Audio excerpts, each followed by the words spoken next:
Welcome to The Lock Shop with Nielsen and Hustler.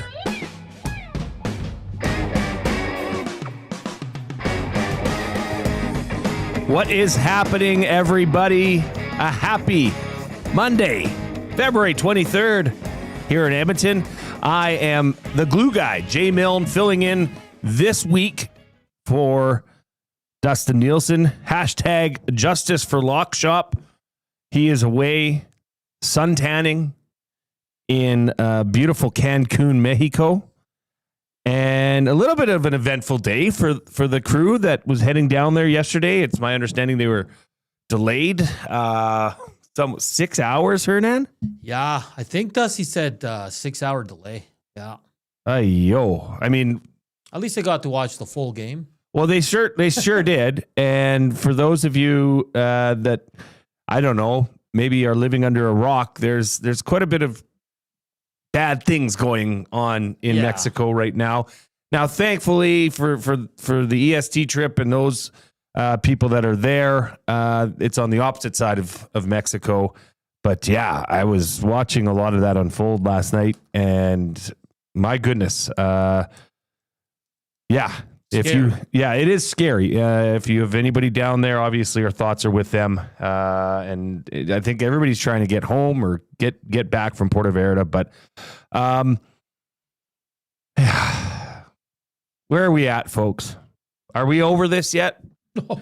Are you, as the 24 hours? Because look, this is 24 hours essentially, and a bit, maybe 25, 26 hours after what happened yesterday, after Canada failed to grab the gold that was sitting there for them. I thought this was an amazing hockey game.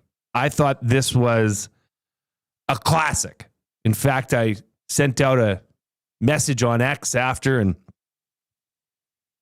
I got blasted saying, this is not a classic. Canada should, and I'm saying, okay, the fact that you're saying all these things, Canada should have won. Canada had more high danger chances, and they just lost it in a gimmicky 3-on-3 overtime. That is telling me that you think it's a classic too, because yes, Canada should have won. I mean, they dominated the pace of play for the second half of that game. So much so that you would think that, man, it's gonna happen. It's gonna come. And look, there were three that I can think of just off the top of my head, opportunities that Canada just couldn't get it done. I mean, what's the biggest one for you, Hernan? Is it to me, it's the Hellebuck save. Yeah. On Devontae's. Because I was out watching it with some buddies, and the whole place erupted. And then at this, a second later, it was like, what the hell just happened? Yeah. Initially I thought he missed. I thought it went across the crease. Then they showed the replay. You're like, this is unbelievable. Well, and it's almost reminiscent of that Cujo save for the Oilers, right? Yeah. Where he stretched out and paddle saved it. I mean, does that go down as one of the greatest saves in hockey history? I think it has to. We're talking about a Cujo save in the first round of the playoffs in Game 7, which is still big, but we're still talking about it. This one I think surpasses that because of what it meant for that team. And, Drager said it the best. He goes, you give McKinnon that look 99 times out of 100, he's hitting that net. Mm-hmm. So many different plays in that. That's why I think I can deal with it a little bit. Well, maybe not, because I think Maddie said on the Hangout, they went 0 for 6 on their quality scoring chances. 2 breakaways, a 5-on-3, a wide open net. Devin Taves a wide open net in the paint. Yep. And they couldn't find that goal. Maybe it just wasn't meant to be for Canada. Well, that's where you got to ask the question: Was this even meant to be? Right? Was this their day? It clearly was not, because the opportunities were there, and I think in an odd way, Hernan, this might make that loss slightly more palatable. For Canadians, because I don't care what you say. The tweets you see, the people, the reaction from south of the border saying, because Nathan McKinnon came out and had that comment. If you were watching the game, you could clearly see that who the better team was. Yeah. just got destroyed. And I understand. Yeah. Okay. I see both sides, but for Canadian fans, you can maybe say that, well, Canada had that game. But Canada was the best team. Canada was the best team, but Hernan, Canada got the silver, Yes. right? Like that is the beauty of this tournament. And that's why men's Olympic and women's Olympic, like the hockey is the premier event of the Olympics. That's why, because it comes down to one game. And we've talked about this, the Oilers, hey, we've seen it. We've seen what one game can do either for you or not going your way. And them's the breaks. And a fella named Connor Hellebuck, who I'm just eagerly anticipating the reaction I see. Well, like, how do Winnipeggers feel today? Because your boy was outstanding. The bullpen, but he's just, I don't know. We're gonna bring Huss right away. Gager made a great point though, because you're right. 5-on-5, it was all Canada. Yeah. 3-on-3, we all thought it was gonna suit Canada more because they have the high power, the McDavids, the Celebrini. But it opened up the game so the U.S. could get opportunity. Yep. No, it was quick. There was like 2-3 shifts, but and that's what's going to happen. 5-on-5, USA wasn't going to create a lot. No. The USA is thankful that got to overtime, because then that evened the matchup a little bit more. And in an overtime, one flick of the puck, one mistake, one blown skate, and it's game over. And ultimately, that's what cost them. I don't have problems with the 3-on-3, but we'll get into all this. Look, we're going to bring in Huss from Winnipeg Sports Talk, and I have notes, and we can talk about how much we all collectively lost on our future wagers, our gold medal winning wagers for Team Canada men's hockey. We can maybe look at putting something together later for a lock shot partner parlay, but today is about what happened yesterday, Huss. And the floor is yours. We don't have to get into Connor Hellebuck right off the bat. Where were you? What was it? What were the vibes? What was the emotional roller coaster like for you? I was up, guys. Shout out to all of you nasties.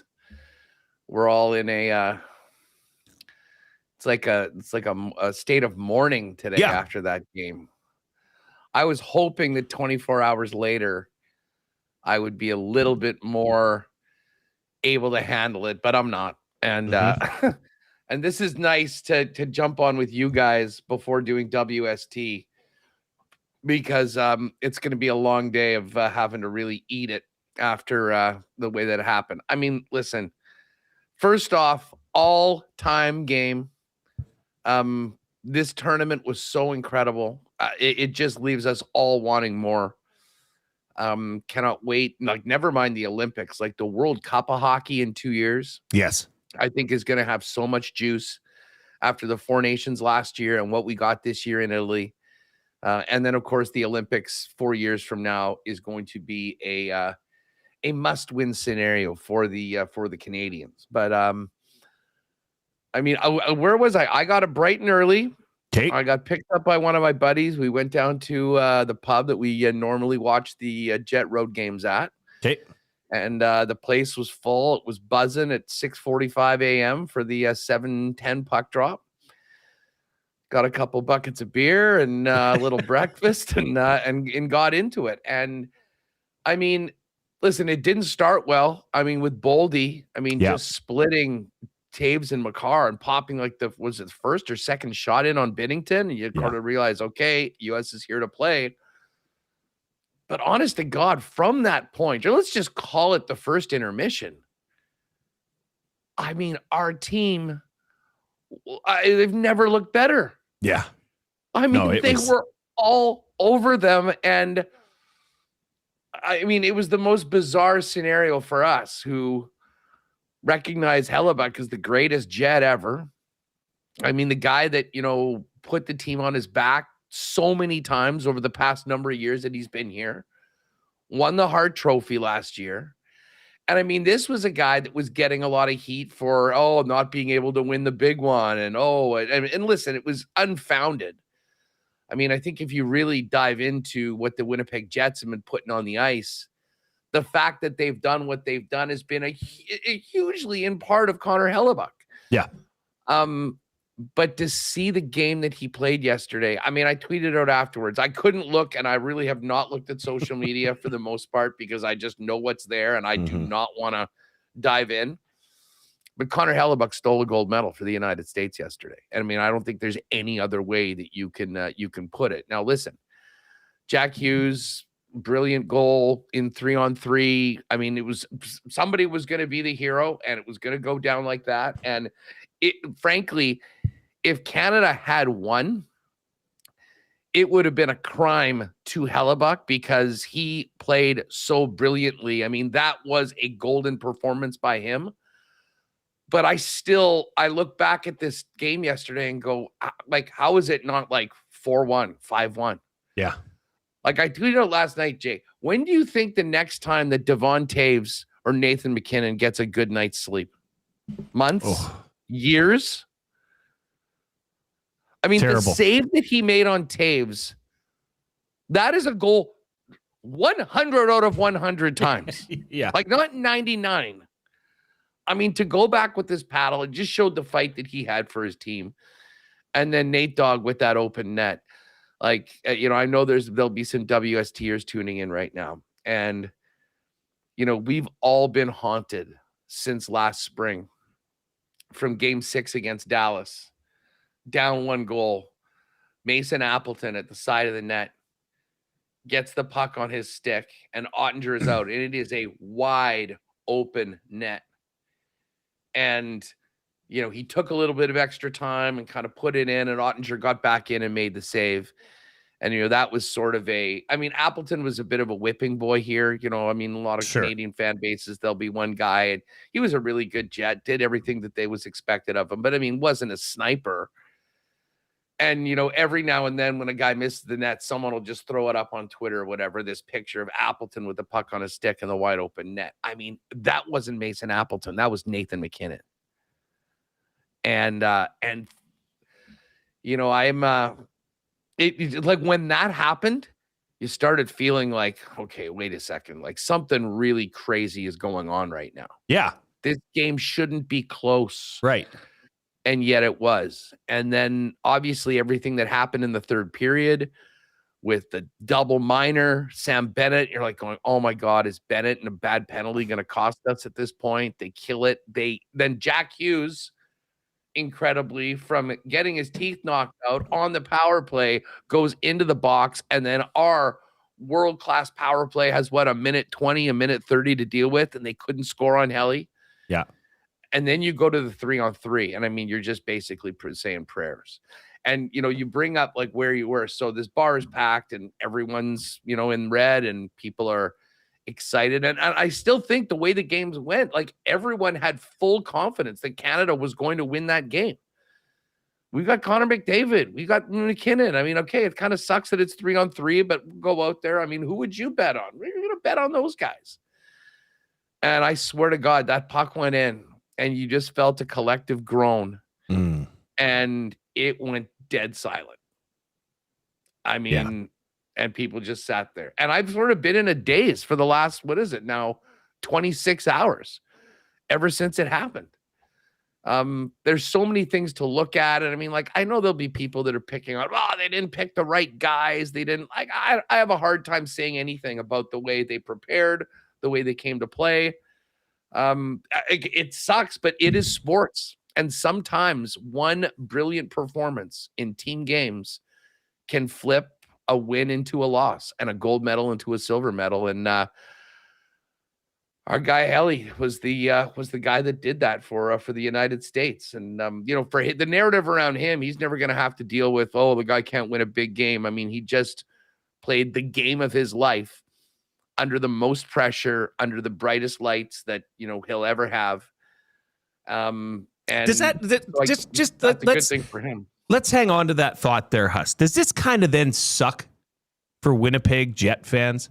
Because now, at least for the Hellebuck camp, he says, well, I did it. I've won at the highest level, although playoffs haven't gone that well for him as a member of the Winnipeg Jets. Like, where does And I guess also, do you think Winnipeg Jets or people that reside in Winnipeg, although, obviously cheering their asses off for Team Canada, feel a little bit, I guess maybe Winnipeg people feel, I guess, a little bit better than the rest of Canada, because at least their guy Hellebuck did that on the biggest stage in the biggest game. And you can say, okay, that's the Hellebuck we want in the playoffs. Or did he did he burst his bubble? Is that it? Can he now sail off into retirement? I think it's not a burst his bubble, because this guy's been incredible. I mean, he's going straight to the Hall of Fame.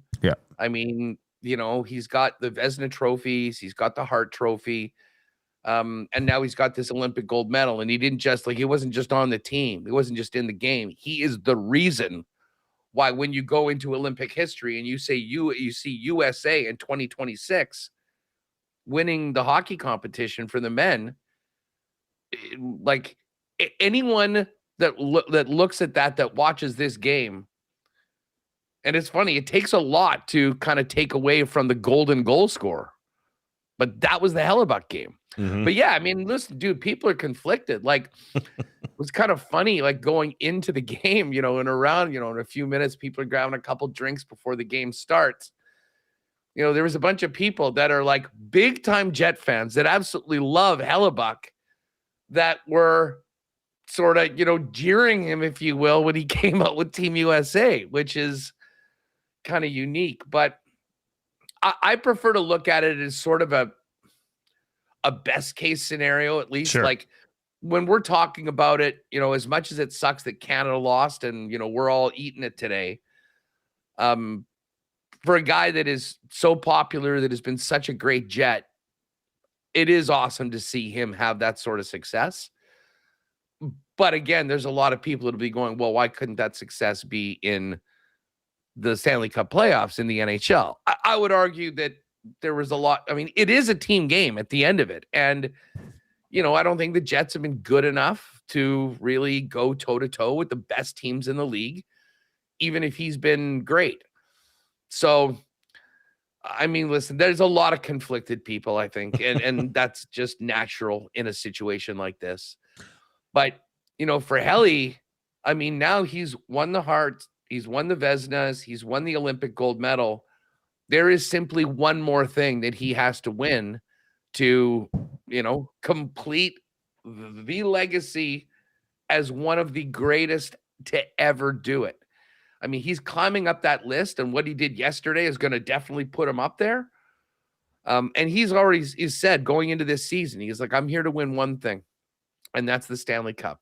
Mm-hmm. Now, there's a lot of work on Kevin Cheveldae. I was part in the team to really give them a chance, and this season's been a disaster for the Jets. But overall, from a Jet perspective, I mean, you've got this incredible story with Hellebuck. But at the other side of things, I mean, of the guys that were potentially going to be involved in that game, Kyle Connor was in the press box after game 2. Really sucks for him. Now, I mean, I know he was there and part of it, but I mean, that's got to be tough. And Josh Morrissey now, I mean, and Morrissey's been a horse for the Jets. I mean, he is so far and away their best defenseman. And I would argue, outside of Hellebuck, their most important player. I mean, for him to get knocked out of the tournament after a period, after being sick in the Four Nations final last year, is just, I think, devastating for him. So there's a couple really unfortunate stories coming out of this. I mean, for the people that are on Team Tank here in Winnipeg, now that the Jets are where they are, the fact that Josh is going to be out for a while probably is a good thing. Like, I mean, as far as, determining wins and losses for Winnipeg, I mean, he's the guy. I mean, we can talk about Scheifele and we can talk about Connor and Velarde and those guys up front. But I mean, a Jet defense core with Josh Morrissey compared to a Jet defense core without Josh Morrissey is like night and day. Yeah. I mean, he's good for 24, 25 minutes a night. He's playing on the power play. He's doing everything. And there's just not another guy that's even close to Morrissey to step up into that role. So it's going to be a weird rest of the season for us. Is that where, and we'll get back into some more discussion here about Team Canada, but while we're on the topic of the Winnipeg Jets, is that it now? I mean, is that what, have diehard Winnipeg Jet fans given up on this team? I mean, they're 11 points out right now of the wild card. 28 games or 26 games left?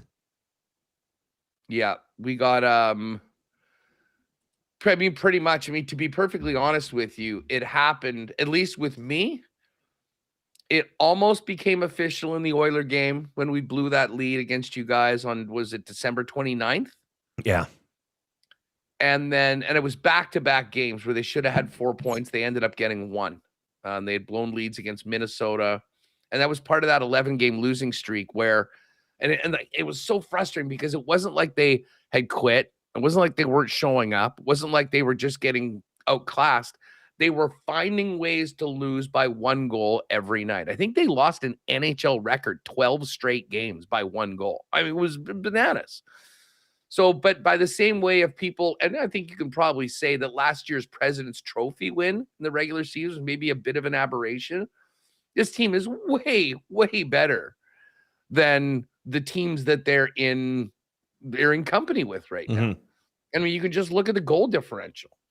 Sure. But I mean, it's gotten worse in the last week or so to -15. But I mean, there was a period of time where the Jets were like 20 points behind the Detroit Red Wings and had a better goal differential than them. I mean, you're just finding ways to lose. But yeah, I mean, and then they blew a lead on New Year's Day against the Leafs. And it really felt like I think that was like the 11th straight loss or something like that. That was the official sort of nail in the coffin. I mean, and I know Gary Bettman loves us to look and, oh, geez, you're only 7 points back or you're only 9 points back after that win. Well, there's 6 teams in front of you. Yeah. All those teams are going to get points. There's all these 3-point games. I mean, it's just not happening. And I mean, the weird thing is, I mean, and this is like maybe. Well, it would appear as Hustler has disappeared from. Oh, there, you're back. Oh, you're back. I don't know what happened there. Maybe this ends up being an aberration and they can get a top 5 pick, maybe a top 3 pick with a little bit of lottery luck. And maybe it's short-term pain for long-term gain. But right now, I mean, I can tell you our show, while you guys are lucky enough to be talking about, unfinished business and getting back to the playoffs, we're going to be all about the draft lottery simulator and what happens in Buffalo. But let me put this over to the Oilers, to you. Well, I have an answer for you that I was going to bring up to you, but bring it on because I'll give you my real honest feelings, Huss. I mean, listen, Connor McDavid is the man for Team Canada. Mm-hmm. They've made it to the Cup final the last 2 years and lost, and he's had. What was that? I think Biz said he got it was like a python around him in the last 2 deciding games. I thought he was brilliant yesterday, but again, much like the rest of the team, was just unable to score. Like when we talk about unfinished business and guys that need to get over that hump, like no one's questioning he's the best player in the world, but like his legacy to be up in the rarefied air with the greatest to ever play the game, it feels like, and I'm sure he'd be the first one to admit, like, he needs to have those other accolades. And the Conn Smythe's great, but if it doesn't come with the Stanley Cup ring, it is an outlier. Well, like I didn't have any questions about Edmonton being focused, like when things get to the playoffs, but I'm hoping for you guys, for your guys' sake, that this is something that if there was a way, if there was a possible way to make this guy even more driven to get that 16th win, I'm thinking that yesterday was it. And he's already seemed to be possessed. Like, I don't think this is a bad thing for Oiler fans, put it that way, when it comes down to it. Yeah. I mean, he made it very clear that, when he was extended here in Edmonton, that That's all he wants. That is the only reason he gets up. That is the only reason he eats. That's the only reason he sleeps. Like, that's all he cares about. My question, though, Huss, is, okay, that's great that you're pissed off. You're mad. You know, there's a lot of questioning of Connor McDavid out there right now because he, you know, as Matthew Tkachuk said, the always the bridesmaid thought. Okay, I don't subscribe to that because Connor McDavid's 29 years old. Settle down. There's a lot of time for Connor McDavid to do Connor McDavid things and lead the Edmonton Oilers to a Stanley Cup. I truly believe that. Well, think about this: if Taves or McKinnon score goals that are going in 99% of the time, if either of those goes in, we're talking about Connor McDavid leading Canada to a gold medal, setting an all-time record for points in the Olympics, and being the alpha on the best team in the world. Like, it is a team game. Like, at a certain point, we can't put it all on one guy. Much like we're going to talk about Matthew Tkachuk being this great winner and all he does is win. Tkachuk was terrible yesterday. Yeah. He and Brady were chasing guys all night long and didn't do much. But yet, like, that's why it's not fair. It's not fair at all. Yeah. But it is the way that it is. Now, I just keep coming back to McDavid as a guy that is going to be, I mean, if he already seemed possessed before, but I think the experiences, the close calls, the nights like yesterday, I can only think that especially during this time in the prime of his career that he's signed with the Edmonton Oilers makes him a better. And by the way, I'll say one other thing on this. And this goes back to a number of years with Dusty. We've always talked about, you know, Canada hasn't won a Stanley Cup since 1993 and all that. And I'll be honest, I never really cared about that. You know, you look at the rosters of the teams and 60% of the guys are Canadian. And since the Jets came back, I've always thought that, you know, selfishly, I wanted the Jets to be the team that gets all the credit for bringing the cup back to Canada. And to be honest, not necessarily the Oilers, but teams like the Leafs or the Habs. I can't stand their fans. I can't stand when they come in and play all that. And I'm like, the thought of them winning a cup would be terrible. I'm telling you right now, between last year's Four Nations and now this, I will be fully in on the Edmonton Oilers in the playoffs. I want this streak to end. I want it to end this year. And I never thought that I would say that 5 years ago or 10 years ago, but I'm done with it. And if the Oilers can be the team that gets that monkey off of Collective Nations back, I am fully here for it. So I think that nature of it, there will be more people pulling. And I mean, let's face it, like, who else is going to be in the playoffs this year after last year and, you know, all those teams being right in it? I mean, sorry, Edmonton, but you guys, it's basically like, I'm not expecting the Habs to go on some crazy run, although they seem to have magic there in Montreal once every sort of 10, 20 years. But I really think that, you know, the Oilers winning the cup, like, if there was ever a time for a team to be Canada's team, I think it's this year with the Edmonton Oilers and Mr. McDavid leading the way, finally getting that Stanley Cup and bringing it back to Canada. Well, if you know, that's music to Oilers fans' ears to hear that, yes, an angered Connor McDavid. Because here's the thing. I mean, going into this tournament, Huss, everybody knew about Connor McDavid's greatness. He's electric. I mean, even in Edmonton, where we get to see him 82 games a year, guaranteed, I don't think Oilers fans take that for granted. But then it was okay. He found another gear. What the hell? Are you for real? That Connor McDavid found yet another gear. So, yes, if this can be the jumping off point for Connor McDavid to find that gear in Edmonton for the remainder of the regular season, Oilers fans would definitely take it. The problem I have, Huss, and this is where I'm sorry, but I have to throw in a dose of reality here into the situation, is the Oilers are slightly above average in terms of teams. how they go. I mean, right now, okay, they're first in the Pacific, but that's sitting there with a .552 points percentage. I mean, they're not lighting the world on fire. And the roster that the Oilers have, it's nowhere near the rosters of the past 2 seasons that have went to the Stanley Cup final. So unless, oh, by the way, you're in cap hell. So there's not much that you can do, or Stan Bowman and Jeff Jackson can do leading up to next Friday's trade deadline, unless you can get rid of somehow an Andrew Mangiapane, unless you can move maybe an Adam Henrique. But these players have no move clauses. I mean, this if you go to Puckpedia and you go on to the Edmonton Oilers, you will see a lot of no trade clauses littered across all of those contracts. And I'm sorry, but look, I love Vasily Podkolzin. I do. I think that was a great acquisition. Bang for your buck. Man, he is delivering. But Huss, do you think that a team that's going to go win a Stanley Cup has Vasily Podkolzin on their second line?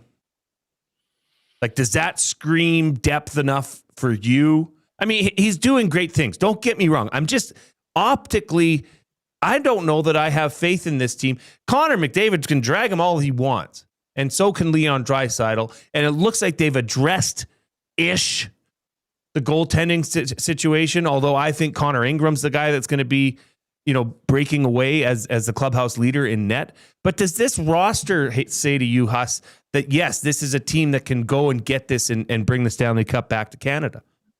I understand why people are saying that right now. And listen, they've been pretty mid all year. But I do think you also have to understand that is in the context of going back to the Cup final the last couple of years. We knew it would be sort of a slow start. I mean, the NHL regular season is so bloody long, way longer than it should be, but that's another point entirely.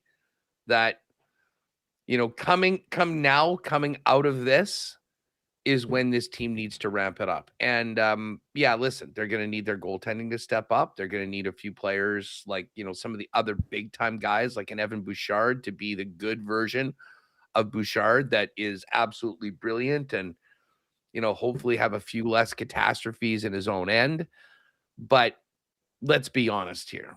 This team is going to be taken as far as McDavid, and I'm going to throw Draisaitl in there as well. Yep. I mean, you do have, it's not just the best player in the world. You got another guy that by every measure is at least top 5, and many people would vote him closer to 1 than closer to 5. So that's a gift that not a lot of teams have. Absolutely. And here's the other thing. And just when we're talking about Oilers playoffs, like the Pacific Division is a joke this year. I mean, when you compare it to some of the others, I mean, compared like to the Central, like, if the Oilers were in the Central right now, well, they'd be in a wild card is what the situation is. Yeah. Not good. But as long as they finish in the top 3, you're going to have to get by a good Vegas team. I mean, like, it's hard to imagine Edmonton and Vegas not being in that Pacific Division final.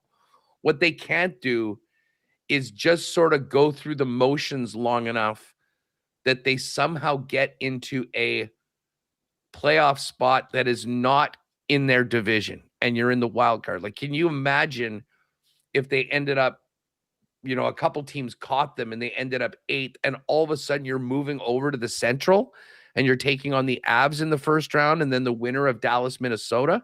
Like, the path for the Pacific teams is a great one. Take care of business in the first round, win a tough series again, with the Edmonton Vegas series that I'm expecting to happen. Mm-hmm. And whoever wins that out of the Pacific, unless it's like a 7-game war, quadruple overtime, in game 7, I think should be in much better shape to take on what is left of one of the 3 best teams in the league that gets out of the Central Division. And here's the other thing. They've done it before. I mean, the last 2 years, they've beaten the Dallas Stars. And ironically, for all this talk about goaltending, everyone's like, oh, Ottinger beat Hellebuck last year in the Dallas series. Well, and then Stuart Skinner bested him twice in a row in that series and then got run out of town. So I mean, welcome to there's a Edmonton. lot that goes into it, but at the end of the day, I'm like, come playoff time, wherever the Oilers end up, you won't see me backing whoever they're playing. Okay. It's gonna be on this team. And as I said, like, I don't know about, I mean, I guess Knobloch now has the experience of a couple cup finals that have come really close. Like, you'd hope that that'll make him a better coach. And I'm with you. I have no idea. Like, they've put themselves into a really tough situation if they're trying to improve their team. I mean, unless you're getting some team, and who knows, maybe the Jets are one of those teams that will take something off your hands to give you some cap space to go and make some sort of a deal. The other part is they've also traded a lot of their picks and everything like that. So they're not really dealing from an area of strength. I'm not sure the roster changes that much. But again, playoffs every year, it's an opportunity for guys that have been so-so in the regular season to become heroes. And listen, when you're in that dressing room with 97 and 29, with the way that they'll be going, I mean, you would think that that rising tide can float all of the boats. So I know there's some guys in the chat going, whoa, wait a second. The Oilers might not even make the playoffs. Oilers will be in the playoffs. The Oilers should be in the top 3. And, you know, if you're going up against Seattle in the first round or the Ducks or the Kings, I got a pretty good feeling about Edmonton. And then I think that they can go in and take care of the Vegas Golden Knights, who, you know, there'll be a lot of players on Vegas too. I mean, Mitch Marner, Mark Stone, Shea Theodore, that are sort of feeling like that will be, I mean, a great series if we get that in round 2. But man, like I don't think anyone thinking that Connor McDavid all of a sudden, because of yesterday and the last 2 years in the playoffs, is the guy that can't win the big one is a moron. Yeah. That's my opinion. I totally agree with you, Huss. I think it's much too early to suggest that. And just given the body of work, I mean, the guy is magical to watch on ice. I think that's a lazy take just to say, oh, he's not a winner. Nah, we'll see. The jury's still out. A reminder that all of Edmonton Sports Talk is presented by Play Alberta, who is your home for online gaming excitement, featuring casino games, live dealer action, lottery instants, and sports betting. Now with the new Play Alberta app, you can take the fun with you anywhere. Download the app or sign up today at playalberta.ca. I just went over to the EST specials.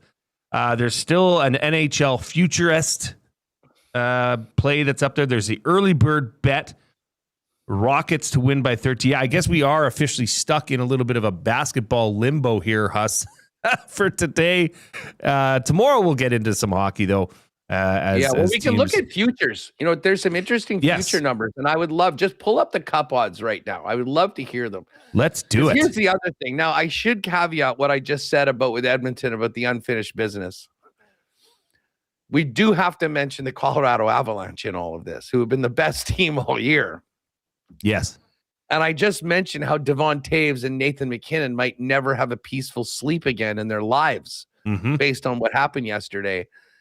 There's one way that you could kind of flip that narrative, and that's to win another Stanley Cup in the spring. I think speaking of possessed players, you're gonna have 2 on that team that are mighty possessed. No, I mean, Taves is more, I mean, like accompaniment to Makar. I mean, I don't think we should expect on Taves to turn into Makar or something like that, making up for the most bizarre missed goal we've seen in maybe Olympic history. But McKinnon is already a psycho to begin with. I mean, like, as far as how driven he is and all of that. And I think that, you know, what we're talking about with McDavid probably goes the same for Nathan McKinnon as well. Yeah. And that could make for a fascinating series if we got an Edmonton, Colorado conference final. That head-to-head matchup would be, I mean, something that, you know, we'd be talking about for a long, long time. But like, I'm looking, and this is so funny, like the Panthers, because they've won, like are still like right there with like Minnesota and Dallas to win the cup. I'm telling you right now, the Panthers aren't making the playoffs. Well, that's just done. it. I mean, what are they at here? So they have 25 games left. They're sitting at 61 points. I mean, they're battling. What's going on here? They're 8 points back. They've got to pass Philly, Toronto, Ottawa, all of which who I don't think are making the playoffs. Mm-hmm. Washington, who's probably not making the playoffs, and the Columbus Blue Jackets, and then get over Boston and Buffalo, who are 8 and 9 points ahead of them with even games played. Like, they don't have any games in hand or anything like that. Now, let's also add on top of this the fact that the Panthers had the most players of any team in the Olympics. Like, you think the Kachucks are going to be, you think Matthew Kachuk's going to be ready to play on Wednesday night or whenever their first thing is? They're going to be out at the State of the Union address. They're having their big party. Like, I'm telling you right now, those guys are back in cup winning mode right now. Yeah. Like, they're going to be more than happy to ditch this season. I'm sure Brady and Matthew, as soon as they're out, are going to be firing up the podcast and going to be spitting chicklets too all through the playoffs. You know, and listen, they won. So they're kind of able to do that, especially Kachuk with those last two. But it is bizarre seeing the Panthers as high as they are up on that list when they are not going to be in. Well, they're minus 312 right now to reach the playoffs.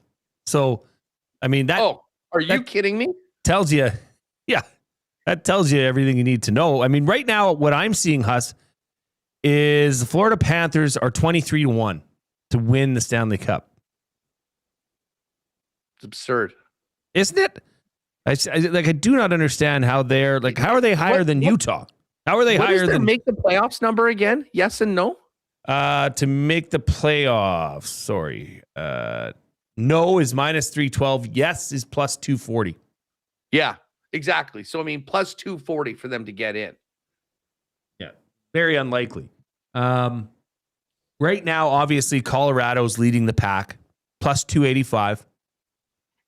Followed by Tampa Bay. Number. What's that? That's a good number on Colorado. I've seen much lower. I thought that when I first saw it. Tampa Bay plus 460, Carolina plus 620, Vegas plus 890, and the Oilers are next at plus 1,040. Now, I haven't been following along with that number all years as much. Is there a big gap after the Oilers? What are the next few? Yeah, Dallas is next at plus 1620. So there's 6 points in between Edmonton and Dallas, then Dallas, Minnesota, then Florida. Yeah, the like Minnesota and Dallas, for instance, if either one of those teams were in the Pacific, you're probably looking at them a shorter number than Vegas or Edmonton. I agree with that. Yeah. But the fact of the matter is that like Minnesota and Dallas are going to play in the first round. Like one of those teams is out in a week and a half. Yeah. So it is, it's, I mean, right now there is obviously a clear group of sort of contenders. And I mean, I look at those three teams in the Central. I look at Vegas. I look at Edmonton in the West. The East is a little different. I mean, Tampa, I think, is clearly right now the team to beat. I don't know. What do you think about the Hurricanes?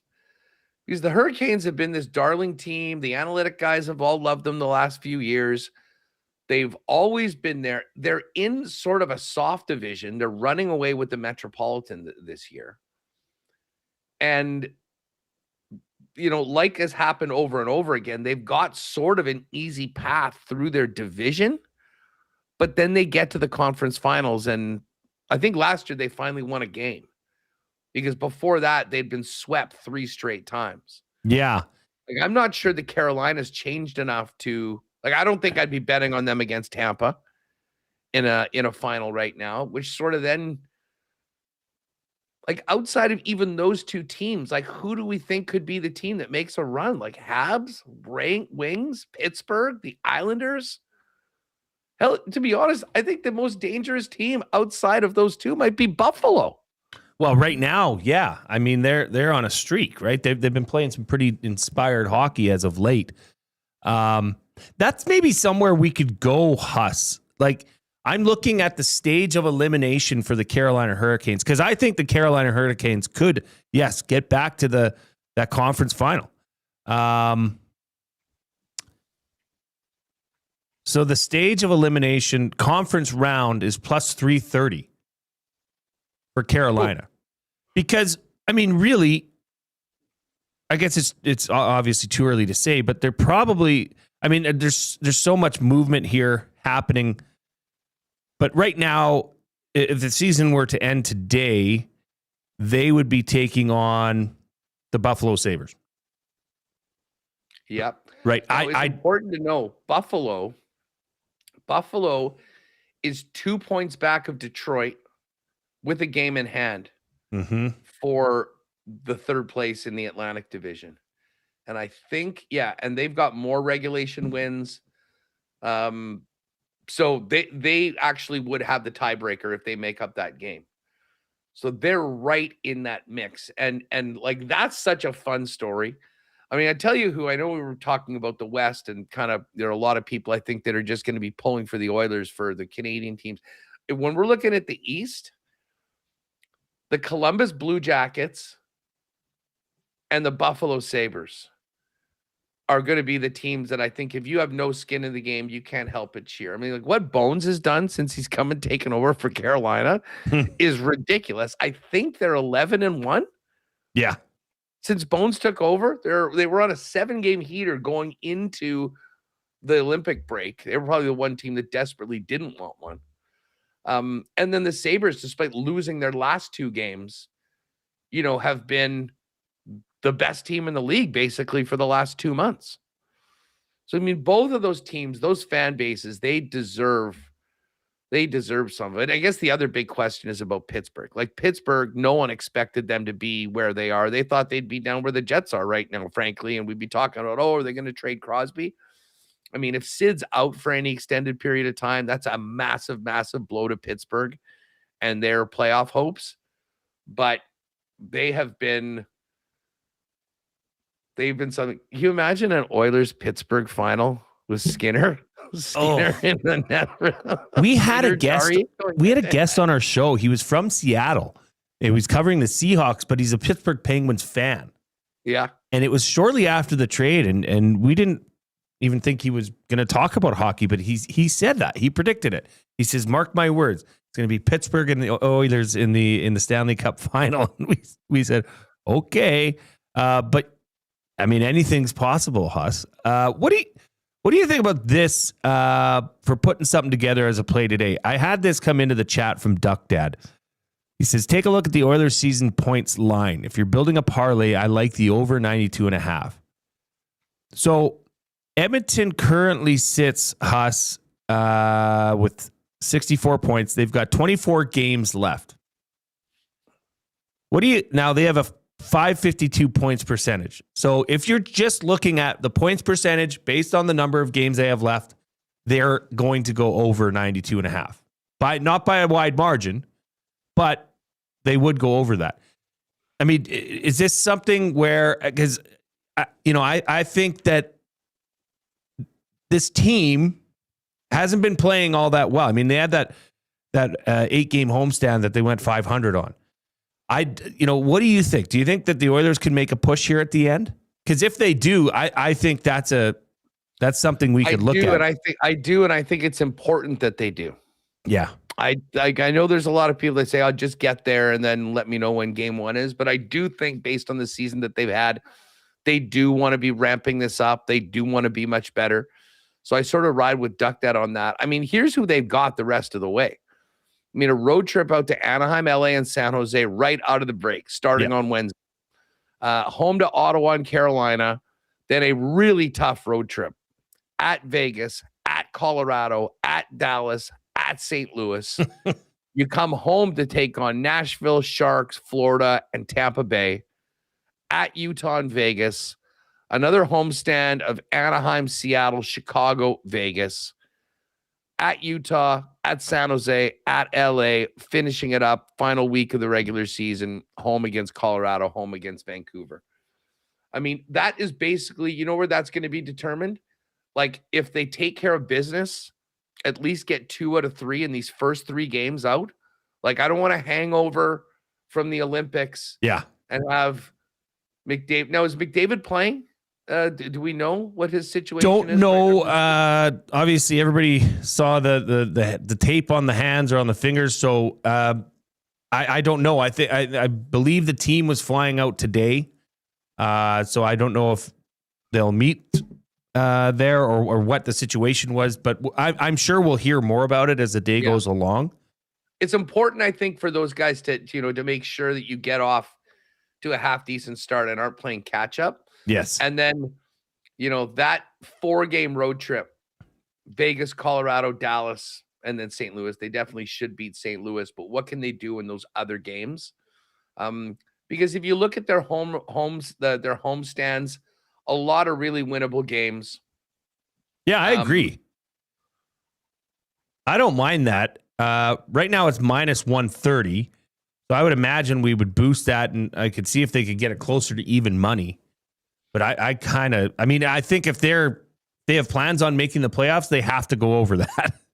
And if they have plans on entering the playoffs in any sort of good shape, they'll have to go over 92.5 points. Well, and you know what? If we wanted to put it with something else. Yes, let's do it. Let's just quickly see what this Florida Panthers schedule is, because the Panthers number is 91.5. I think that's sort of a little inflated because it's the Panthers. Well, and I heard is Matthew Tkachuk even going to play again this season? That's why I think we should put this up today. Okay, I like it. So you're saying to take the under 91.5. Under. Yeah, I've heard that Bobrovsky might be traded. I mean, I think that the Panthers are smart enough to know Bill Zito. And listen, that's the one team that they can say, hey, we had injuries, and they have been without their number one most best player all year long. Kachuk has been out, probably will be out. They'll make a couple deals to get back some of the draft capital that they traded, and then they'll be right back there next year contending for a Stanley Cup. So they'll be able to do all of that. But I think part and parcel of that is that, this push to try to win as many games, I do think sort of fades down the stretch. I like that. I mean, they've got 3 road trips of 4 games or more. They got home games against Toronto and Buffalo. Then they go at Islanders, at Jersey, at Columbus, at Detroit. Come back for Detroit and Columbus. Then that big Western road trip, Seattle, Vancouver, Edmonton, Calgary. Now, that being said, those games are somewhat winnable. And then you've got, 2 back-to-backs in New York, early games too. And then at Pittsburgh, at Montreal, at Ottawa, at Toronto to finish up the season. So a lot of travel, a team that I think that is going to sort of know. Now, listen, if you told me that they came out of the gate, I would only be surprised, because I think this Olympics is going to take a lot of toll on its team. Like Marchand, Matthew Tkachuk, all the Finns who played right through to the bronze medal game. Sure. And Dell and all that. So, yeah, if you wanted to, Oilers over, Panthers under. Yeah. So I've sent that in. They're not really correlated, but, they'll put a little boost on that. And that might be a decent little number. Oilers over 92.5 regular season points. Panthers under 91.5 regular season points. I've sent that into the people at Play Alberta. They'll get that up shortly. That will be the Lock Shop Partner Parlay. Huss, we got to get out what's coming up on WST today. Is it a sad day at WST? Yeah. Oh, yeah. If you are Canadian, it's a sad day today. I think. But you know what? We'll obviously talk all about it. Jeff Hamilton's going to jump on with us. We won't get as much the U.S. view of this. We know what the view of that is. But our old buddy Dennis Bernstein, and then we'll talk about all the other Canadian athletes and the highs and lows of the Olympic Games. Check in on Jets practice as well, and get ready for the season to start. And just one more thing, Lock Shoppers. Like I can't even be happy about this. Oh. It gives you an idea about just how devastating the loss is. But I don't know if anyone else was riding with me. Did your PGA? No, not the PGA. Okay. But we had the Celebrini 30-1 to lead the Olympics in goals. Hey. That one came through, and 7-1 to lead Team Canada in goals. So both of those cash, the account's looking great. It would have been a lot better if we'd scored in overtime. Mm-hmm. But the kid is for real, and he came up big time. If you were riding on those ones at 7 and 30-1, so shout out to I like that. I'm happy for you, Huss. 3-year-old Celebrini in 2030. Well, yes, what a player, Huss. I'm with you all week, buddy. So buckle up. This is going to be fun. Tomorrow, I'm sure, and Wednesday, I know Maddie's with you, but Thursday, Friday, we'll get in a lot more NHL talk as well. But thanks for joining us on the show here, Huss. Have a great day, and thank you all of you Lock Shoppers for tuning in. This has been the Lock Shop presented by Play Alberta. On behalf of the Huss and myself, Jay Milne, take care. We've got the Oil Stream coming up next, followed by ESC Afternoons, hosted by Matthew Iwanek. Zachary Kubish will be in the chair, and then the Reed Wilkins Show coming up today from 3 to 6. Don't go anywhere.